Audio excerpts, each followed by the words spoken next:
So on YouTube, there was a video I came across that says "Why Penguin Works and Joker 2 Sucks" by Mr. Headcanon.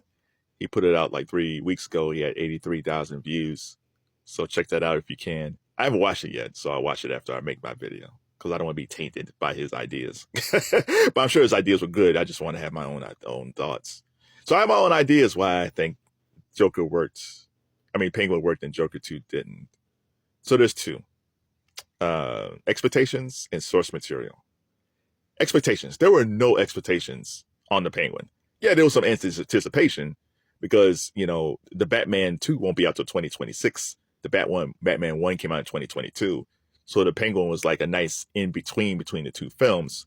But if you look at the characters, if you rate the characters in the Batman film directed by Matt Reeves, if you rank the characters, it's Batman 1, Riddler 2, Catwoman, probably Carmine Falcone, Alfred, and probably Penguin. Penguin's probably 5 or 6 on the totem pole when it comes to characters. And Colin Farrell was only in the film for like 9 minutes. It was an impactful 9 minutes. It's like the chase scene with the Batmobile chasing the Penguin is fantastic. I got you, got you. That was like full De Niro. And then the car flips over, and the Batman's like walking. Robert Pattinson's walking too. So I hear the clanging of the boots. Oh, the best thing about the Batman was the sound of Robert Pattinson walking as bad because it sounds like an old western, the way his boots was clanking on the ground. Oh my god, that is just so, it just feels like an old western. He's about to take somebody out. Fantastic. But yeah, so Colin Farrell was only in it for 9 minutes.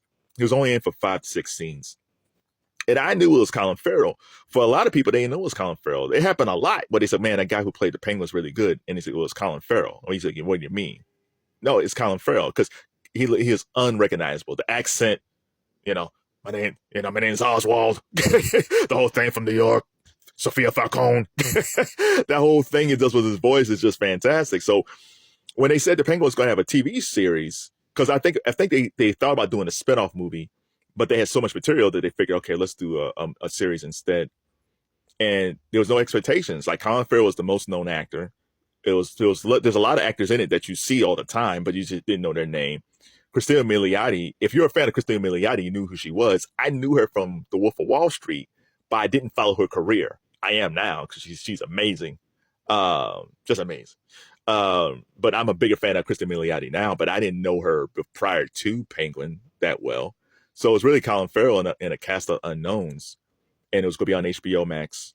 And given also what was going on recently with comic book TV shows, it hasn't been that great. So people was kind of like, well, it's a nice in between because Batman 2 won't be out to 2026. It's a nice in between to see what's going on. And plus, the Batman wasn't supposed to be in it, so you didn't know what the storyline was going to be. Nothing. But the Penguin has exceeded everybody's expectations.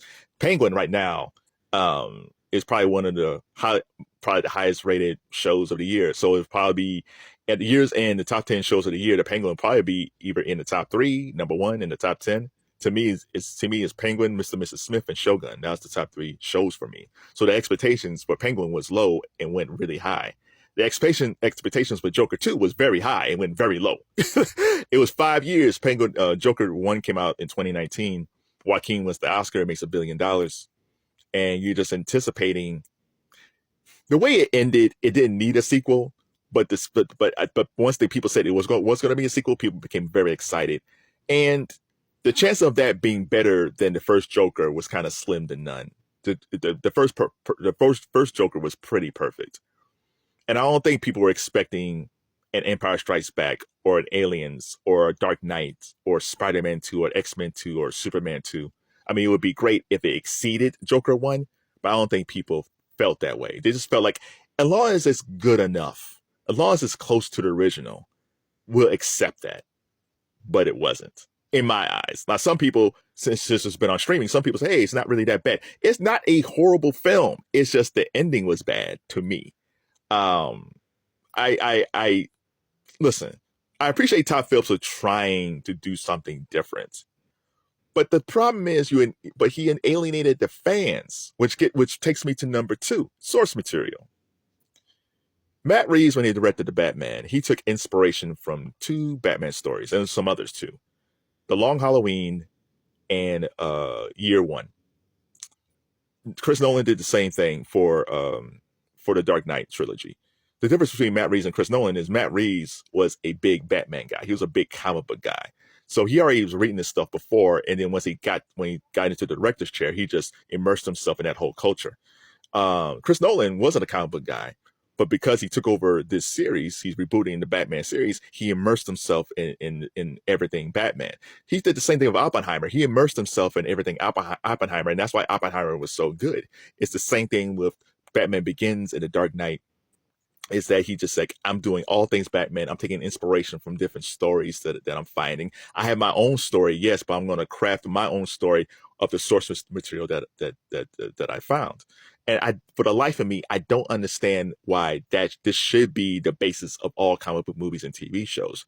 It's a tragedy what Kathleen Kennedy and those folks over at Disney are doing to the Star Wars legacy, because it seems like everybody who's either the showrunner or directing a project over there, except for Mandalorian, Jon Favreau, and The Mandalorian season 1 and 2, and Rogue One, everything else is almost like we want to destroy the mythology. We don't care about the comic books or the graphic novels or the novels.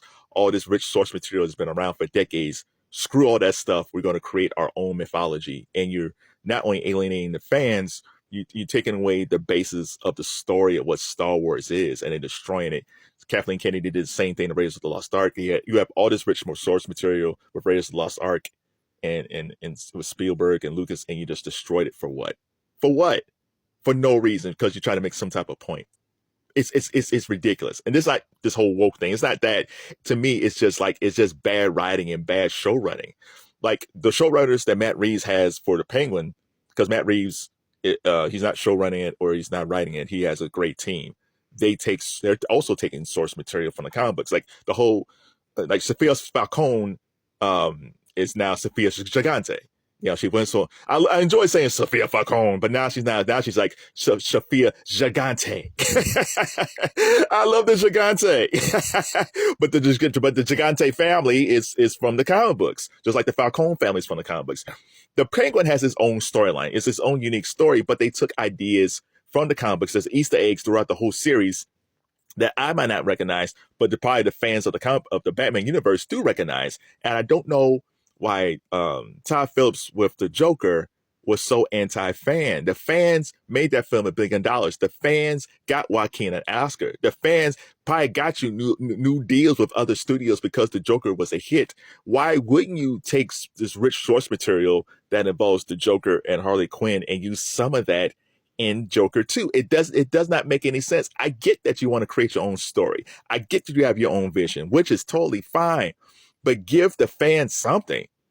There should have been a ton of Easter eggs in Joker 2. Even if the people hated the movie, they might say, oh, okay, they did certain things that was interesting that I remember from the comic books or the graphic novels. And I'm sure maybe they did. I don't know. But Todd Phillips is just like, no, screw y'all. and that's why it's in streaming after 3 weeks.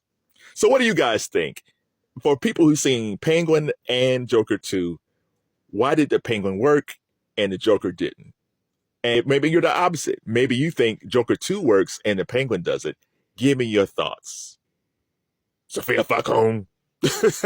My name is Oswald. It's so great. I love that Joker show so much.